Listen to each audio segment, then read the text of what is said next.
It's coming up. College football is almost here, and it's time to lock in those future bets.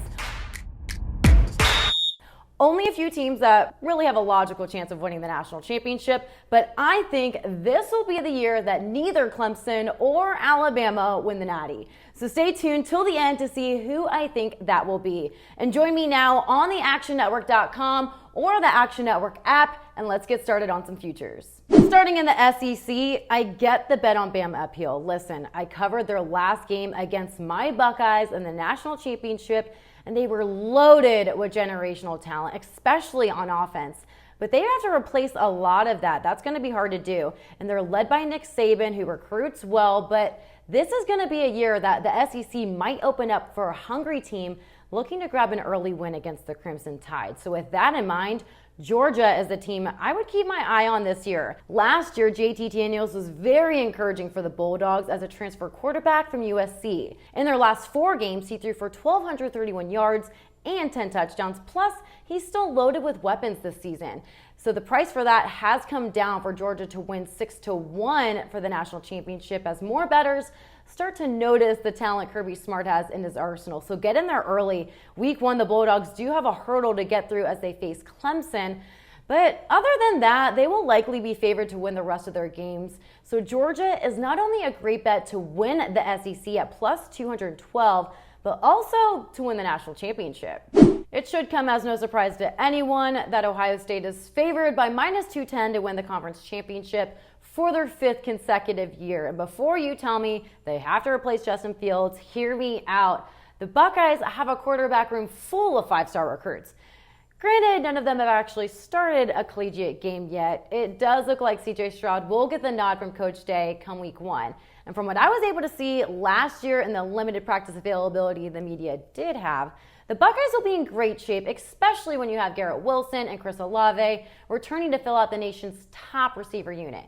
And trust me, they are looking for vengeance after losing the national championship in a roller coaster of a season. So they will certainly have a chip on their shoulder. But when I look at the conference, it's just too hard to take any other team with the prices they're at. I do love Indiana's hustle from last year. Man, were they coached well by Tom Allen. So I like Indiana with a win total over 8. But no one's getting past Ohio State. I do have Wisconsin winning the West, but I don't like the Badgers' price to win the conference at plus 674. So I think they will play Ohio State, ultimately losing to the Buckeyes come December. But that will be a close game. I think Wisconsin will cover the spread because this game always gets competitive when these two teams face off on a mutual field at Lucas Oil Stadium. The last time these two teams played each other in the conference championship, it came so close that the committee actually dropped Ohio State from the 1st seed to the 2nd on selection day because Jonathan Taylor and the Badgers held on to such a strong lead in the first half that the Buckeyes had to claw their way back from a 21-7 halftime deficit. Wisconsin suffered without a Heisman caliber running back last year after Taylor's departure to the NFL, but Jalen Berger looks to be a promising contributor to the Badger offense this season. So I have Wisconsin leading the West, with the Buckeyes ultimately defeating them in the Big Ten Championship en route to the playoffs. Out of any conference, the ACC probably has the least wiggle room.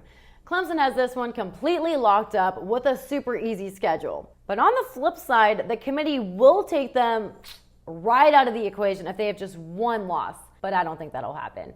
DJ Uiagalelei is replacing the 1st overall pick in this year's NFL draft, but he did play very well in place of Trevor Lawrence against Notre Dame. He even set a passing record throwing more yards than any opponent in the history against the Fighting Irish. But there are concerns with their offense, mainly the offensive line, so you hope the new quarterback will be well protected. But Clemson's schedule is just too soft for me to bet against.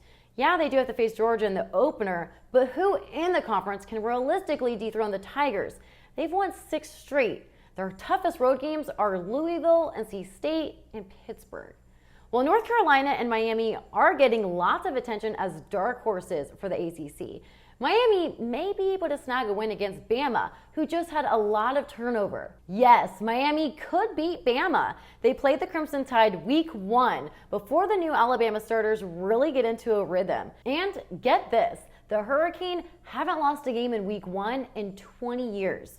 So if you can get them cheap now, they could be favored to win all of their games following a win over Bama because they won't have to face Clemson until the ACC championship. Right now, odds for Miami are 10-1 to win the conference, while Clemson is minus 715. For a great value pick, the Hurricane is a dark horse that I really like for the ACC this year. While the Big 12 is still intact, let's take a look at where the odds stack up. Right now, Oklahoma is the favorite at minus 169 to win the conference for the 7th year in a row. But Iowa State is vengeful and loaded with returning talent at plus 269. Following them is Texas at plus 724, which actually looks very valuable considering Steve Sarkisian is now leading the Longhorns in this new era. But we already know everyone's going to be gunning for Oklahoma and Texas for leaving the conference for dead. That makes me more in favor of taking Iowa State with a chip on their shoulder. The number is a little too short for my liking, but I think Iowa State's a real contender this year for the conference.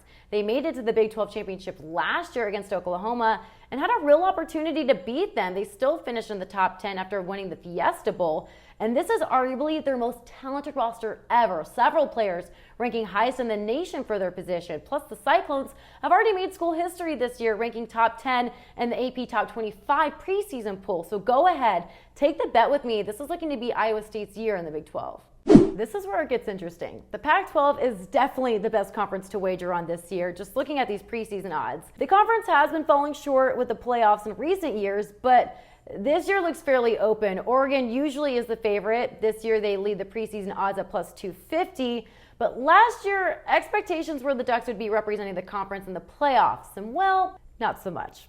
Any bet really at this point is worth taking, but Utah and USC are definitely on my radar. Utah made it to the conference championship in 2018 and 2019. They did lose both of those games, but after reloading in 2020, the Utes look pretty solid with Charlie Brewer under center coming in from Baylor. It was just 2 years ago that Utah went 11-1 in the regular season. They barely missed the playoff after losing to Oregon in the conference championship, but that's great value at plus 500. They really just have to get their USC, and I like that price better than Arizona State out of the Pac-12 South. They're at plus 475. So because either of these teams could go either way, I think it's worth investing in Utah because those odds just make it an easier bet. Schedule alone, I lean towards the Trojans because they missed both Oregon and Washington, while every other Pac-12 team has to play at least one of those. On top of that, USC has the most talent in their division. That makes them favored to return to the Pac-12 championship and a pretty good bet at plus 400 to win it. Lots of different directions you can take this conference, but to win the Pac-12, my bet is on USC. Quarterbacks have taken home the Heisman Trophy 12 of the past 15 years.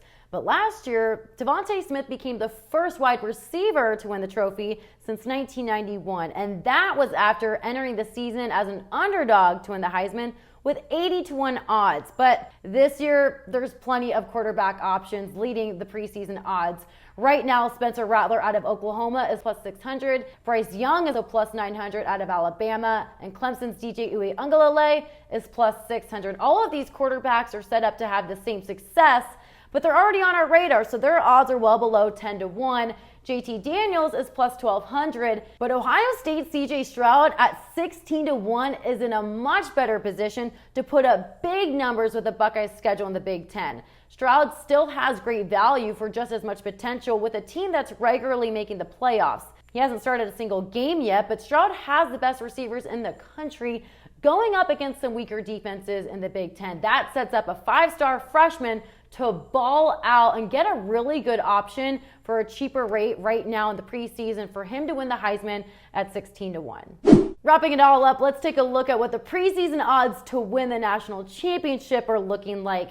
Right now, the reigning champ Alabama is at the top plus 255, Clemson plus 400, Georgia and Ohio State plus 600, and Oklahoma plus 774. Of these options, I really like the Bulldogs at 6-1 to win the national championship. Georgia's defense is stacked, and they really showed some flashes of a tough offense with quarterback JT Daniels under center. This might be foreshadowing a Bama takedown in the SEC. And Georgia has only had one appearance in the college football playoff, but they have a combined record of 46-9 over the past 4 seasons.